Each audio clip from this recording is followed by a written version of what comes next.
안녕하세요. 내년 1월 11일부터 17일까지 이스라엘, 그리고 17일부터 24일까지 튀르키예를 일주하는 열린다 성경 스터디 투어를 진행합니다. 열린다 성경 스터디 투어는 단순한 성지순례가 아닙니다. 매일 아침 1시간 반씩 성경과 인문학을 주제로 공부한 뒤 현장을 답사하는 기독교 인문학 여행입니다.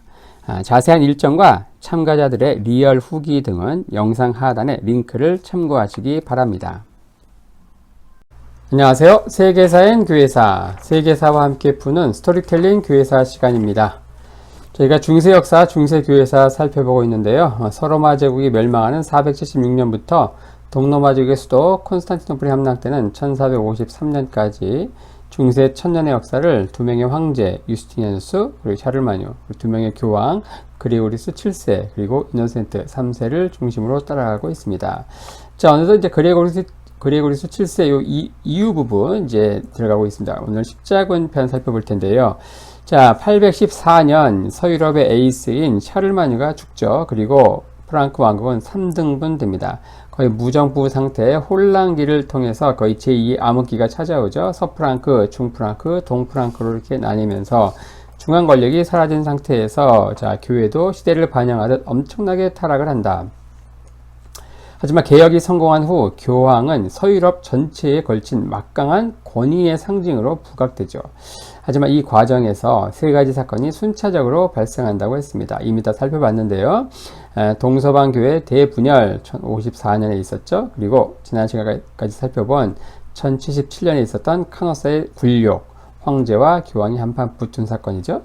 자, 그 이후 이제 오늘부터 살펴보게 될 십자군 운동입니다. 1096년 시작되는 교황 우르바누스의 제창에 의해서 시작되는 십자군 운동. 이 세 가지 사건 모두 이 강력해진 교황, 황제를 능가해 이 서유럽의 원톱 에이스가 된 이 교황이 주도적인 권위를 갖고 추진한 일들입니다.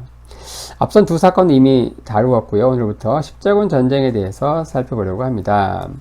자, 구슬이 서말이라도 꿰어야 보배, 뭐 이런 말이 있죠. 역사 공부에서 특히 그렇습니다. 앞서 언급한 이 세 가지 사건이 이 따로 노는 이 파편적인 지식인 경우가 많은데 이게 하나의 서사로 스토리텔링이 될 때 큰 그림이 보입니다. 그래야 당시 상황 속으로 들어갈 수 있는데요. 또 그래야 또 역사 공부를 통해서 제대로 된 교훈을 얻을 수 있다고 생각합니다. 오늘부터 역사 몇 번의 영상을 통해서 십자군 전쟁에 대해서 좀 살펴보려고 합니다. 워낙 유명한 사건이라서 뭐 역사 덕후들은 완전히 꿰고 있을 거예요. 하지만 이 다양한 각도에서 십자군 전쟁을 살펴볼 예정인데요. 오늘은 그 첫 번째 시간으로서 지난 시간에 다뤘던 요 카노사 굴욕의 후속편으로서의 요 십자군 운동, 십자군 전쟁에 대해 살펴보려고 합니다. 분명 이전엔 알지 못했던, 알았지만 그 인과관계를 알지 못했던 이런 것들에 대해서 새로운 통찰과 교훈을 얻는 그런 시간이 될 것입니다. 제가 이 십자군 운동에 대해서 좀 새롭게 보게 된 도움을 준 책이 바로 시오노 나나미가 쓴 십자군 이야기라는 제목의 3권 시리즈 책입니다. 관심 있는 분들 이 책 강추하니까 보시기 바라고요. 자, 1077년 이 카노사의 굴욕 사건 지난번에 살펴봤죠. 바로 이 전반전은 어떻습니까? 교황 그레고리우스 7세의 한판 승이었다. 왜냐? 전 유럽인을 관객으로 해서 황제를 3일간 무릎 꿇렸으니까 뭐 그럴만도 하죠. 하지만 그 후반전은 어떻습니까? 황제 하인리 4세의 한판 승이다. 왜냐? 이 그레고리우스 7세를 폐위시키고 대립교황을 세웠으니까 말이죠. 자, 1085년 교황 그레고리우스 7세는요, 로마가 아닌 노르만족이 통치하는 남부 이탈리아의 살레르노 거기에서 죽습니다. 유랑 중에 이런 유언을 남기고 말이죠. 내가 이렇게 유랑하는 몸으로 죽는 것은 정의를 사랑하고 부정을 미워했기 때문이다. 자, 이렇게 죽은 그레고리우스 7세는 훗날 가톨릭 교회에서 성인으로 추대되죠. 하지만 그가 추진한 개혁, 즉 교황권이 황제권보다 우위에 있다는 주장은 절반의 성공에 불과했죠. 하지만 후임자인 우르바누스 2세를 통해서 완벽하게 실현되는데 어떻게 가능했는가? 바로 오늘부터 다룰 십자군 전쟁을 통해서 교황권을 만방에 떨쳤다는 것이죠. 우르바누스 2세는요, 쌍파뉴 귀족 가문 태생입니다. 그는 교회 개혁의 본거지였던 클리니 수도원 출신인데요. 수도원장과 함께 로마에 갔다가 이때 교황이었던 그레고리우스 7세와 친분을 쌓게 됩니다. 이후 이탈리아에서 경력을 쌓게 되는데 그는 교황의 대리인으로서 황제, 왕, 제후들과 교섭, 즉 외교를 담당하게 되죠. 마침내 1088년 교황에 취임하게 되는데 7년 후인 1095년 클레르몬 공의회에서 그는 십자군 운동을 제창하게 됩니다. 이 당시 교회 개혁의 최고 과제는 한마디로 어떻게 황제의 권력에서 이 교황의 권위를 지킬 것인가 였습니다. 그래서 좀 더 나아간다고 하면은 이 교황의 권위가 황제의 그것을 능가함을 어떻게 만방에 보일 것인가 하는 거였죠. 자, 그 점에서 이 제자는 스승보다 훨씬 치밀했습니다. 스승인 그레고리우스 7세는 어때요? 황제에게 씻을 수 없는 치욕을 안겨주는 방식으로 교황권을 확립하죠. 즉 파문시킨 거예요. 파문. 그러니까 꿇었겠죠. 꿇었지만 어때요? 하지만 만만치 않은 후폭풍이 있었다. 그 점을 잘 보여주는 사실이 뭔가. 이 그레고리우스가 죽은 살레르노 그리고 그 후임인 우르바누스가 교황에 선출된 테라치나 이 두 도시 모두 교황령이 아니에요. 모두 노르만족이 통치하는 남부 이탈리아의 도시였다는 거죠. 지도 함께 볼 텐데요. 로마가 있고요. 교황령이죠. 이 로마에서 교황에 선출된 게 아니다. 전임 교황은 살레르노에서 죽었고 그리고 요쯤에 있는 이 테라치나 여기에서 우르바누스가 교황에 선출된 거예요. 자, 이 우르바누스 2세는요. 교황에 취임한 지 8개월 후에 노르만 병사의 호위를 받고 겨우 로마를 방문할 수 있었습니다. 교황의 거처가 있는 라테란 궁전은 밟을 수도 없는 상황이었죠. 왜냐? 그곳은 황제를 등에 업은 대립교황 클레멘스 3세가 장악하고 있었기 때문입니다. 이게 바로 프랑스에서 십자군을 제창할 당시 우르바누스가 처했던 암담한 현실이었습니다. 사실 이런 점들은 십자군에 대해 다루는 일반 역사책에서는 강조하지 않는 부분인데 십자군 이야기 여기에서 굉장한 통찰을 주는 내용들이 많이 있었습니다. 자, 제자인 우르바누스 2세는 스승의 강경책이 초래한 후폭풍을 지근거리에서 목도한 바 있죠. 그래서 그는 뭔가 좀 다른 전략을 구상하려 했습니다. 그러다가 어디에 주목하는가? 바로 즉 황제가 가지려야 도저히 가질 수 없는 이 교황만의 카드, 교황만이 갖고 있는 어떤 힘에 주목하게 되죠. 자, 두 가지 점이 교황이 황제보다 앞섰는데 첫 번째로 교황은요 당시 황제를 비롯한 세속 군주와 비교할 수 없는 월등한 학식이 있었죠. 학식이 넓었다. 자, 두 번째로 글로벌한 네트워크를 통해서 고급 정보가 교황청에 모였다는 거예요. 이 중세의 정보 전달자는 각지를 돌아다니면서 장사하는 상인이에요. 그리고 각지에 흩어져 있는 성직자들, 이 상인과 성직자는 어때요? 매수자와 매도자 관계로 무척 친근했다는 거죠. 자, 이러한 유럽 각지에 흩어져 있는 인적 네트워크를 통해서 이 교황에게 각종 정보가 모였다. 예나 지금이나 정보는 힘이죠. 아는 것은 힘입니다. 아무래도 자기 영토에만 관심을 갖는 군주보다는 교황이 아무래도 폭넓은 시야로 책략을 세우는 데는 훨씬 유리했다는 겁니다. 이 당시 유럽을 뒤흔든 대사건들이 있는데 그것은 바로 이 노르만족의 잉글랜드 정복 첫 번째 1066년에 있었죠. 정복자 윌리엄 이미 살펴본 바 있습니다. 자, 두 번째로 이 노르만족에 의해서 무슬림이 통치하고 또 시칠리아가 해방이 됩니다. 1072년. 그리고 남부 이탈리아는 어떻습니까? 비잔틴과 롬바르드족이 막 뒤죽박죽 섞여 있던 그 지역이 바로 통일이 된다. 이 노르만족에 의해서. 시칠리아와 남부 이탈리아가 노르만족에 의해서 해방이 된다는 거죠. 그리고 세 번째로 1085년에 있었던 톨레도 해방입니다. 스페인의 톨레도, 바로 중세 유럽에서는요, 예루살렘, 로마, 다음 가는 성지가 어디였는가? 스페인에 있는 야고보의 무덤, 산티아고 데 콤포스텔라였어요. 당시 스페인 반도 대부분이 이슬람에 정복된 상태에서 기독교인들은 북부 산간 지역으로 밀려나 있었는데 다시 영토를 회복하는 재정복운동 레콩키스타를 하고 있었습니다. 그 구심점, 신앙적인 중심점이 어디였어요? 바로 산티아고 데 콤포스텔라 성 야고보의 무덤이었던 거죠. 자, 이슬람 침공에 의해서 북부 산간지방까지 쫓겨났던 요 기독교인들은 마침내 요 1085년 쭉쭉 밀고 내려와서 톨레도까지 밀고 내려왔다는 겁니다.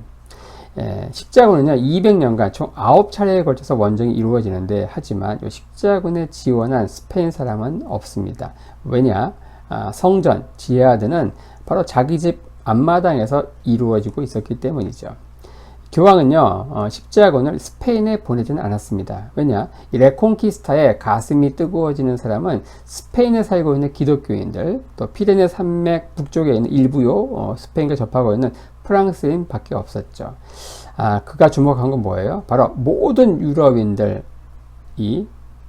듣기만 해도 가슴이 뜨거워질 수 있는 뭔가 대서사, 스토리텔링이 필요했던 겁니다. 자, 전쟁은 여러 난제를 한 번에 해결하려고 할 때 인간이 자주 떠올리는 아이디어이기도 하죠. 그래서 우리 인류 역사에서 전쟁이 끊이지 않는 이유이기도 합니다. 당시 그 셀주크 투르크로 대표되는 이슬람의 위협 앞에서 원군 요청을 하러 온 비잔틴 제국의 특사를 접견할 때 이 교황 우르바누스 2세도 같은 생각을 했을 거예요. 이 교황 우르바누스 2세는 십자군 제창으로 이 교황의 권위를 결국 만방에 떨치게 되는데, 자, 황제, 군주는 아무리 그가 강해도 신이 그것을 원하신다. 즉 데우스 불투 이런 선포는 하지 못할 테니까 말이죠. 마침내 1095년 11월 클레르몽 공의회가 열립니다. 자, 무대는 실내가 아니라 실외였죠. 교황은 군중들에게 직접 호소하는 방식을 택합니다. 자, 그는 인생의 승부처라 판단해서 감동적인 설교, 제목은 신이 그것을 바라신다, 데우스 불투를 준비합니다. 그리고 이것은 클레르몽 이 연설은 어떻습니까? 중세 최고의 명연설로 평가되죠. 붉은 십자가 표시를 단 십자군, 이건 뭡니까? 그리스도를 위해서 피 흘릴 각오가 되어 있다. 뭐 그러한 각오인데, 십자군들이 바로 붉은 십자가 요것을 이제 새기고 갔다는 거예요.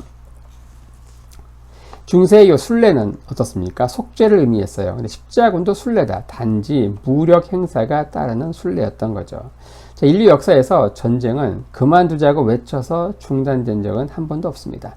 이 부딪히는 힘과 에너지를 다른 데로 돌리는 수밖에 없었는데, 자, 교황은 지금까지 유럽 내 기독교도들끼리 싸우던 데서 저 중동 오리엔트로 가서 무슬림 이교도와 싸우라는 것이죠. 싸움의 방향을 딱 지정해 준 거예요. 출발일은 1096년 8월 15일 성모 승천일로 정해집니다. 이렇게 함으로써 유럽은 교황을 정점으로 해서 결집하게 되는데, 하지만 이 교황과 맞섰던 이 황제 하인리 4세는요, 이 새로운 흐름에서 완벽하게 소외됩니다. 흔히 이제 수박의 겉만 다루는 역사책에서는 이슬람의 만행을 십자군 원정의 이유로 들기도 하죠. 하지만 이 당시의 상황을 제대로 안다면은 이건 좀 설득력이 떨어지는 이유입니다. 이슬람도요 메카 순례를 했죠. 그래서 이 기독교도의 예루살렘 순례를 같은 일신교도로서 10분 이해했습니다. 물론 간혹 만행이 있기도 했죠. 이집트의 칼리프인 알하킴, 바로 이집트에 있는 파티마 왕조죠. 알하킴이 성묘교회를 파괴한 적이 있어요. 그것은 1008년에서 1009년 그때 있었는데, 하지만 이것도 어때요? 클레르몽 공의회가 열리기 90년 전의 사건이었습니다. 90년 전 사건 때문에 이제 와서 십자군을 한다? 그렇진 않았다는 거죠. 자, 얼마 후 성지 이스라엘은 셀주크 투르크의 지배에 떨어지게 되는데, 바로 1079년 셀주크 투르크의 말리크샤라고 하는 술탄에 의해서 말이죠. 이들은 믿은 지 얼마 안 되고 용맹스러운 이제 셀주크 군대는 간혹 순례자들을 기독교 순례자들을 습격하긴 했지만 미미했습니다. 기독교 세계가 막 동시에 비분간개할 정도의 어떤 대량 학살 그런 건 없었다는 거죠. 게다가 이 셀주크 투르크는요, 지지야라고 하는 인두세를 내면은 다수의 이교도, 기독교인들과도 공생을 했다는 거예요. 이건 당시 이교도의 존재 자체를 참지 못한 유럽과 비교하면 그나마 엄청난 관용이었던 거죠. 결정적으로 성지 이스라엘에 사는 기독교인들이 십자군을 요청한 사료는 전혀 없다. 단지 이 비잔틴 황제만 십자군을 요청했습니다. 왜 그랬을까요? 바로 이 비잔틴 제국의 심장부인 소아시아를 통째로 잃는 상황이 발생했거든요. 바로 1071년 이 만지케리드 전투에서 셀주크 군대와 비잔틴 황제 정규군이 한판 붙거든요. 거기에서 황제가 포로로 잡히는 대패를 하게 됩니다. 그 이후 야금야금해서 셀주크 군대가 어때요? 소아시아 지역을 야금야금 먹는 이쯤에서 이제 만지케리드 전투가 벌어지는데 야금야금해서 시간이 지나서 어때요? 다 먹고 이제 니키아까지 먹게 된다. 니키아 이제 바로 셀주크의 영역입니다. 그리고 이 까만 지역 여기가 바로 비잔틴 영역인데 어때요? 수도인 콘스탄티노플이 바로 앞에서 니키아까지 이제 셀주크 이슬람 군대를 마주하는 이런 상황. 풍전등화의 위기 상황에서 당시 비잔틴 황제였던 알렉시우스 1세가 로마 교황청에 SOS를 치는 특사를 보내게 된 것이죠. 그러면 또 이 비잔틴 황제는 십자군과 같은 이런 대규모의 출정, 게다가 200년간 이어지는 그런 출정은 전혀 원한 건 아니었습니다. 자, 바로 이 십자군 운동은 당시 이러한 교황청이 처한 이런 애매한 상황, 최악의 상황, 열악한 상황, 이런 것을 난국을 타개하는 그런 수단으로 십자군으로 불리는 전쟁을 선택한 것이라는 것이죠. 자, 선동가로서 능력을 보인 이 우르바누스 2세는요, 이 조직책으로도 뛰어난 재능을 보입니다. 그는 한때의 감격과 흥분은 금방 가라앉는다는 사실을 잘 알았죠. 이후 공의에서 내려진 추가적인 조치들이 있는데, 자, 첫 번째로 십자군 참가자는 완전한 속죄가 이루어진다고 선포합니다. 자, 기독교 안에서는 원죄라고 해서 태어날 때부터 죄가 있어요. 거기다가 일상에서 매일매일 짓는 죄를 더하면은 각 사람은 어때요? 천국에 갈 확률이 점점 떨어집니다. 자, 근데 십자군만 참가하면은 지금까지 모든 죄, 원죄를 포함해서 모든 죄가 한 방에 그냥 한 큐에 해결된다. 완전한 속죄를 선포한 거예요. 그러니까 흉악한 살인자도 범죄자들도 막 앞다투어서 십자군을 지원하게 된 겁니다. 자, 두 번째로 질병으로 참가하지 못하는 자는 참가자들의 경비를 지원함으로써 속죄를 받을 수 있다. 이렇게 됨으로써 부자들은 돈을 내고 가난한 사람들도 십자군에 참가할 기회가 주어진다는 것이죠. 세 번째로 이 참가자의 자산, 영지 이런 것들은 교황이 보증을 하겠다. 즉 뒷일 걱정하지 말고 안심하고 갔다 와라. 뭐 그런 뜻입니다. 네 번째로 자신이 속한 교구의 사제에게 신청한 후에 허가를 받고 십자군 지원이 가능하다. 이렇게 얘기합니다. 자, 이것은 오합지조를 배제하기 위한 조항이었지만 우리가 후에 보는 이 민중 십자군에서 보듯이 이건 거의 기능을 발휘하지 못했던 걸 알 수 있죠. 다섯 번째로 십자군 서약한 후에 안 가거나 혹은 도중에 돌아오면 파문, 즉 지옥행이다. 이렇게 선포해 버립니다. 이렇게 함으로써 이제 우르바누스 2세의 십자군 호소는 군주들을 향했지만 하지만 그 응답은 그 밑에 있는 제후들이 하게 되죠. 1차 십자군은 흔히 제후들의 십자군이다. 자, 2차 십자군이 왕과 황제가 출전한 것에 비해서 이 1차 십자군에는 왕 직함을 가진 사람은 거의 없다. 백작, 공작 이런 사람들만 가기 때문에 제후들의 십자군이다. 이렇게 평하죠. 자, 지금 주요 참가자 명단을 보고 계시는데, 자, 이거 지도와 함께 한번 보면 좋을 것 같아요. 자, 위그 백작, 이 사람은 이제 프랑스 왕인, 당시 카페 왕조 프랑스 왕인 필립 1세의 동생이에요. 당시 여기가 프랑스 왕령이에요. 그러니까 지금 당시에는 이 전체가 프랑스가 아니고 프랑스 왕이 세력을 떨치는 곳에 왕령 여기밖에 없는 거예요. 파리를 중심으로 이 일드 프랑스 지역밖에 없어요. 당시 프랑스 왕이었던 필립 1세의 동생 위그 백작이 가는데 왜 가는가? 이 필립 1세는 왕비와 이혼하려다가 파문됐거든요. 그래서 자기는 못 가고 대신 파문을 풀어달라고 하면서 동생을 대신 보낸 것입니다. 자, 그리고 누가 가는가? 이 노르망디 공이었던 윌리엄이 가죠. 로베르가 갑니다. 노르망디 공작이었던 로베르가 가죠.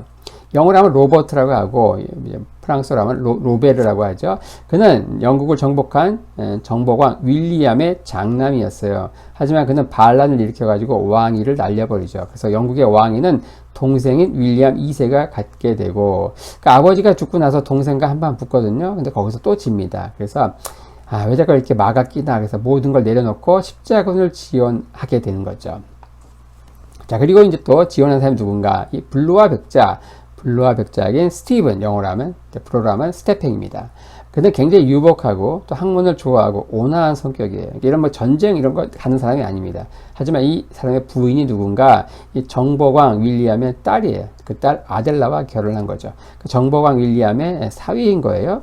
자, 위대한 아버지를 의식하는 정도는 보통 아들보다 딸이 훨씬 더 강합니다. 위대한 아버지 정보광 윌리엄 그 딸 아델라가 어때 남편에게 자꾸 이제 바람을 넣는 거죠.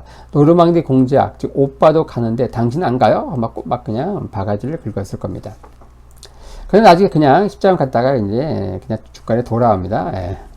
자, 그 다음에 플랑드르 백작 로베르도 가게 되고요. 자, 그리고 이 툴루즈 백작 레몽도 가게 됩니다. 이 사람은 이제 교황이 총대장으로 염두에 둔 인물인데요. 그는 50대 중반의 나이도 듬직했고, 당시 바로 유일하게 이슬람 교도와 전투의 경험이 있었죠. 스페인에서 이루어진 레콘키스타 여기에 참전한 경험이 많았어요. 근데 영지가 바로 이 프랑스 남부 피레네 산맥 맞은편에 있는 프랑스 남부 이 지역이기 때문에 여기는 어때요? 바로 이슬람이 넘어오게 되면 이제 먹히기 때문에 바로 레콘키스타에 참전해서 이슬람 교도와 싸운 단연간의 경험이 있었다. 그는 비록 클레르몬 공의회에는 불참했지만 가장 먼저 십자군 참가 선언을 합니다. 그에게는 5만 군대가 있었고 인망이 없었지만 또 사소한 것을 막 똥꼬집을 부리고 했지만은 병사들이 5만 명이나 따른 것은 부자라서 급료 지급만큼은 확실하기 때문이었죠. 그리고 그는 출전할 때 자신이 십자군의 총대장이 될 거라고 믿어 의심치 않고 출발하게 됩니다. 자, 그 다음에 이제 또 보는 게 로렌, 이 지역이 이제 로렌이죠. 로렌 공작 고드프로와가 또 가게 됩니다. 그는 당시 36세였고요. 교황은요, 그가 참가하리라고 전혀 예상하지 못했습니다. 왜냐? 그의 영토는 신성 로마 제국 영토에 속해 있었고요. 그는 황제파 인물의 대표적인 사람이었어요. 황제가 교황 그레고리우스 7세를 폐위할 때도 적극 동조했던 인물이거든요. 그는 자신의 영지인 하로렌을요, 여기가 이제 상로렌이고 밑에가 이제 하로렌이거든요. 상로렌 영주인 형에게 자신의 영지인 하로렌을 맡기고 떠납니다. 떠날 때 두 명의 동생 웨슈타슈 그리고 보두행 그리고 사촌인 동명이인의 보두행 이렇게 출전하게 되죠. 이들 일가는요 1차 십자군에서 굉장히 중요한 역할을 하게 되는데 무려 2만 명의 훈련된 전사 집단을 데리고 출전하게 되죠. 나중에 뭐 살펴보겠지만 이제 예루살렘에 가가지고 예루살렘 왕으로 등극하는 사람이 요 로렌 공작 고드프로와입니다. 그리고 두 번째 왕이 누군가 그의 동생인 보두행이 되고요. 또 세 번째 왕은 사촌 보두행이 됩니다. 바로 이 로렌 공 이 집안에서 이제 초기 예루살렘 왕국의 왕권을 줄줄이 차지하게 된다. 자, 그 다음에 살펴볼 게 이제 이 풀리아 공작 보헤몬드입니다. 풀리아는 지금의 이탈리아의 이탈리아가 이제 장화처럼 생겼잖아요. 장화의 뒷발 굽, 요쯤에 해당하는 여기가 풀리아거든요. 이 풀리아 공작. 그 당시 남부 이탈리아와 여기, 시칠리아는 어때요? 노르만이 차지하고 있었잖아요. 요 구석의 작은 지역의 공작으로 있었던 노르만족이에요. 노르만족 풀리아 공작 보헤몬드죠. 그는 조카 탕크레디와 함께 참전하는데, 당시 노르만족의 융성기였어요. 그래서 영국, 남부 이탈리아, 시칠리아 다 노르만족이 정복하게 되는데, 자, 이 풀리아 공작 보헤몬드는 심지어 비잔틴 제국의 심장부 콘스탄티노플까지 막 공격한 바 있거든요. 자, 비잔틴과 싸운 이 보헤몬드가 이 비잔틴 황제가 요청한 십자군에 참가하는 그런 아이러니한 상황이 발생한 거죠. 그는 뭐 어떤 종교적인 목적, 종교적인 감흥보다는 오직 자신의 영지를 확장시키려고 하는 그런 일념으로 십자군에 참전하게 되죠. 그리고 자신이 열심히 싸웠지만 시칠리아의 왕위가 로베르 기스카르의 총애를 받는 동생 로제르가 차지하면서 영지가 부족했죠. 영지 확장을 위해서 참전하게 된다. 그는 기병 1만 명과 보병 2만 명을 데리고 조카 탕크리디에게는 최정예병을 맡기게 되죠.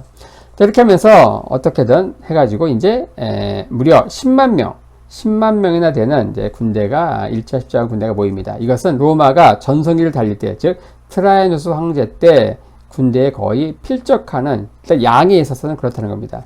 최고 사령관은 처음부터 끝까지 존재하지 않았습니다. 이걸 정하자고 말을 꺼낸 사람도 없었죠. 그냥 각자 도생으로 가서 그냥 알아서 막 싸우는 거예요. 자, 출발 시기도 제각각이었다. 하지만 집결지만 딱 정했죠. 집결지 어디서 모이기로 했는가? 바로 비잔틴 제국의 수도인 콘스탄티노플에 모이기로 했다. 저렇게 하면서 1차 십자군이 결국 출발하게 된다.